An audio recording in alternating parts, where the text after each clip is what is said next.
leer este tipo de informes sobre gente que se dedica justamente por ahí a hacer una pregunta tan íntima como es saber en qué crees vos, ¿m? Y si tienes una religión y perteneces a una religión. Son preguntas que a veces forman parte de cuestionarios que han ido desapareciendo en algunos formularios, pero que bueno, siempre es bueno saber. Ya lo vamos a saludar a Arturo Fitzherbert de la universidad. ¿Cómo está Arturo? Si me está escuchando, por favor. ¿Qué tal? Buen día, ¿cómo andan? ¿Cómo les va? Bueno, Muchas gracias por la le llamada. agradecemos mucho la comunicación, sabemos que están muy ocupados por allá, están en plena tarea en la universidad, pero queríamos conversar con usted sobre este interesante informe que ha presentado y nos podría contar en qué creen los argentinos, Arturo. Bien, como decías hace un rato, no hace tiempo que la pregunta acerca de la religión no está en el censo. Ujú. Eh, el último es el año 60, que se preguntaba por la religión de los argentinos y ahí Sí, había un panorama bastante claro de qué se creía. ajá, Después la pregunta se sacó, entonces los últimos datos que tenemos son de encuestas que han hecho grupos científicos. ajá. Eh, en el CONICET hay un grupo liderado por Manimachi que hizo dos encuestas en el año 2008 y 2019 que nos permiten establecer comparaciones. La de 2019 marca que hay un 62% de los argentinos que son católicos, un 18% que no tienen religión, ¿sí? En esto hay agnósticos, hay Ujú. ateos y hay personas que creen en algo pero no se identifican con una religión, Ujú. y después hay 15% de evangélicos. ¿La tendencia cuál es? La tendencia es, en esos 10 años, una disminución del porcentaje de católicos Ajá. eh, y un aumento en este grupo de los que no tienen religión, que pasó del 9 al 18 en 11 años, y de los evangélicos que pasaron del 7 a 15 en 11 años. Mm. Y en este informe en particular nosotros pusimos bien el foco en este grupo de los sin religión, porque ese grupo, que si uno considera las creencias, es el segundo en relevancia hoy en día de la Argentina. Usted sabe que el dato que usted, obviamente estamos leyendo aquí en los gráficos que han presentado sobre el avance también de la religión evangélica, bueno, nosotros la notamos hace unos años atrás porque han copado, por ejemplo, en Santiago del Estero, para darle un ejemplo, han copado medios de comunicación. Ya tienen radios propias, Claro. tienen luego de algunos horarios del prime time, por ejemplo, de la televisión, programas dedicados únicamente, ¿m? Los vemos por cable. Ellos han tenido un avance muy importante en la República y han participado de muchas veces de reuniones apoyando a distintos y a diferentes partidos políticos. ¿Ah? Tienen una llegada importante en ese aspecto también. Ahora, el otro dato de la gente que no tiene ninguna religión, bueno, eso es muy interesante, ¿no? ¿Qué conclusión obtuvieron ustedes de lo que pasó en esta década, Arturo, sobre esta gente que hoy no tiene una religión?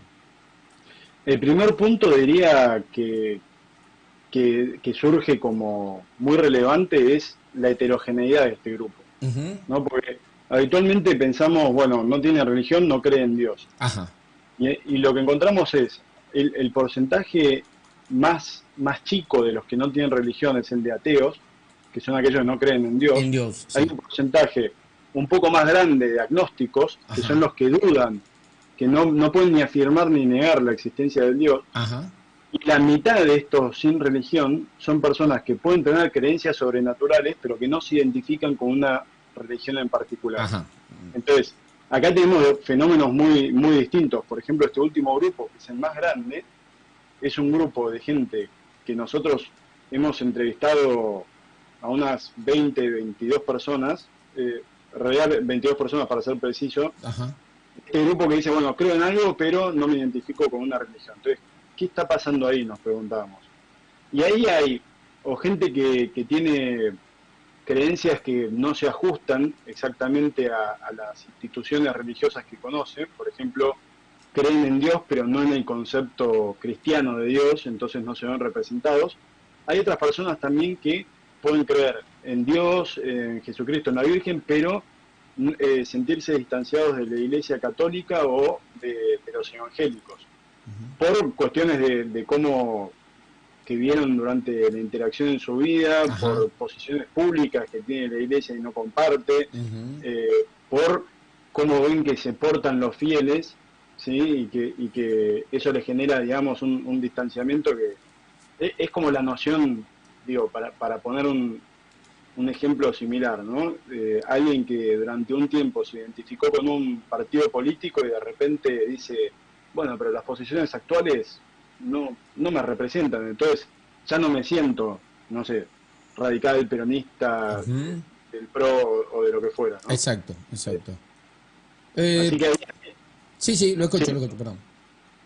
no, hay fenómenos bastante distintos, pero creo que este fenómeno de los que no se sienten representados por la institución pueden marcarse en un proceso más general donde uno ve que en las sociedades occidentales y en la Argentina hay una especie de desafiliación institucional, ¿no? De partidos Ujú. políticos, de sindicatos, etcétera, que es como un proceso de individualización de las personas. Ajá.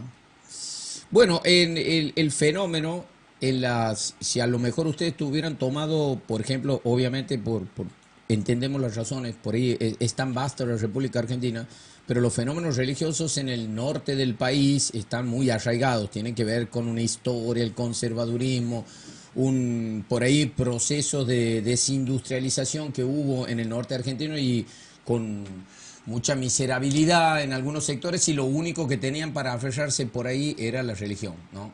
Por ahí la única esperanza para salir de esas situaciones. Pero, si bien es cierto, nosotros notamos, Arturo, la penetración del mundo evangélico ha sido tremendo en esta zona del país, como les repito, con un gran poder económico, porque hoy son dueños de algunos medios de comunicación con los que transmiten las 24 horas su posición religiosa. Han abierto templos, han hecho un avance extraordinario, sobre todo en el interior de la provincia, por ejemplo, contando en el Santiago profundo, donde a veces cuesta llegar inclusive a la gente misma que trabaja. Pero bueno, ellos han hecho un Sí, trabajo. es un fenómeno que nosotros hemos encontrado mucho en los conurbanos, Ujú, ¿no?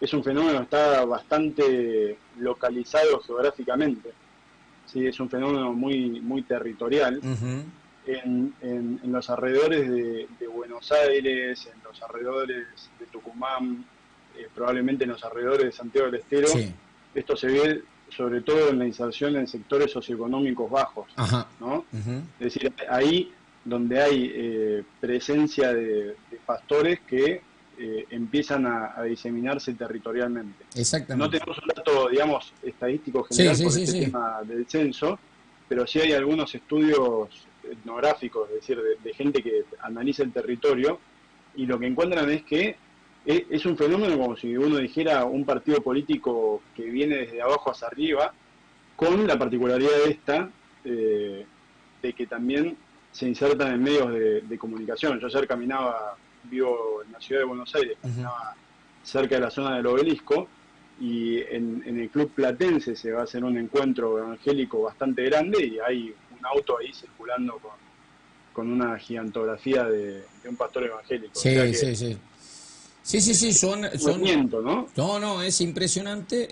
Bueno, tal vez tenga que ver en una reflexión interna también de la iglesia, de la propia iglesia católica, digamos, de esta falta de proximidad personal que han hecho en los últimos años y estos pastores van a esos lugares. La iglesia por ahí no está llegando con sus representantes y los pastores están mano a mano con la gente, como usted decía, Arturo, está con la gente que está sufriendo más, pasando una situación más penosa y el pastor está ahí presente. Sí, evidentemente hay una contención que está funcionando muy bien. Hay también, lo que nosotros pudimos ver en nuestro estudio es que eh, en los fieles evangélicos impacta mucho la propuesta, digamos, de autodisciplina que implica no digo, hay muchas corrientes evangélicas, ¿no? Sí, Pero mucha gente en sectores socioeconómicos bajos lo que ve en los evangélicos es como un curso de vida de autodisciplina, automejoramiento, con la promesa, digamos, de un premio en el más allá. Y eso les resulta una buena alternativa, un buen sentido de vida alternativo a las opciones institucionales que tienen. Yo en el pasado he hecho trabajo en asentamientos del conurbano bonaerense, y lo que uno ve ahí es bastante desolador, porque las opciones que hay, por ejemplo, para los jóvenes, en muchos casos no hay escuelas secundarias, no hay canchas de fútbol, no hay deportes, no pueden trabajar por una cuestión legal, y las opciones son o la droga, o la militancia en partidos políticos, o la inserción en religiones. Entonces ahí hay como un trabajo que se hace en el día a día. Nosotros tenemos un entrevistado, por ejemplo, que era alguien que estaba sin trabajo, fue a trabajar con un grupo de evangélicos, y a partir de ahí se empezó a identificar él como evangélico. Lo que pasa es que nos figuraba como no religioso, fue una cosa muy curiosa. Él decía que no estaba a la altura de las expectativas de la religión. Entonces, como no estaba suficientemente arrepentido de cosas malas que había hecho, no se podía considerar religioso. Impresionante testimonio, Arturo. ¿Cuánto le llevó a hacer este trabajo? Esto ya es más específico sobre el trabajo de campo que hicieron ustedes. Bueno, hay un trabajo más amplio que es acerca de percepciones sobre ciencia y religión, que nosotros hicimos la aplicación en Argentina, pero que se hizo en 6 países: Australia, Sri Lanka, España,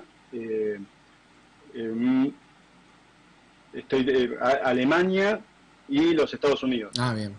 Ese estudio lleva ya 4 años. Para ese estudio entrevistamos 80 personas, hicimos 6 grupos focales y una encuesta. O sea, es un estudio muy grande. Y después sí, este último año estuvimos enfocándonos en este grupo de los que no tienen identificación religiosa. Por lo cual es 4 años del proyecto grande y 1 año de foco en este grupo específico. Los investigadores en silencio a veces hacen un trabajo que no es reconocido, pero después dicen que los investigadores no investigan en este país. Increíble, ¿no? Aunque a eso le parece... Ahí, yo, por esta investigación también estuve en contacto con muchos científicos, y la verdad que lo que uno ve es que hay buena ciencia en Argentina. Por supuesto, por supuesto. Hay muy buena, no nos dejamos llevar por algunas expresiones, sí, Arturo, no nos dejamos llevar por algunas expresiones. Cree que hacer ciencia es un trabajo que dura media hora al frente de una computadora, y no es así. Hay un trabajo de campo, de investigación profundo, para tener este tipo de datos que te pueden servir para saber hoy cómo se segmenta la sociedad en la República Argentina, cuáles son sus intereses, sus valores. Arturo Fitzgerald, ¿no? Perdón, digo, pero justo yendo a ese tema, nosotros con este trabajo, por ejemplo, recién después de 3 años empezamos a publicar resultados. Exactamente, o sea que uno necesita ese tiempo para recién empezar a producir resultados en 4 o 5 años. No, por supuesto lo tenemos súper claro, pero hay gente que aquí no entiende y que necesita tener una respuesta de éxito inmediata para saber si sirve o no sirve. Y esa síntesis a veces produce muchísimos errores, pero es largo para explicar, sobre todo usted que es un investigador y un científico. Arturo Fitzgerald, de la Universidad Austral, que amablemente se ha comunicado con la Red de Medios de Santiago del Estero. Muchas gracias por darle estos minutos a gente del interior del país que a veces está interesada en estos temas tan importantes que ustedes publican y que tan amablemente nos ceden.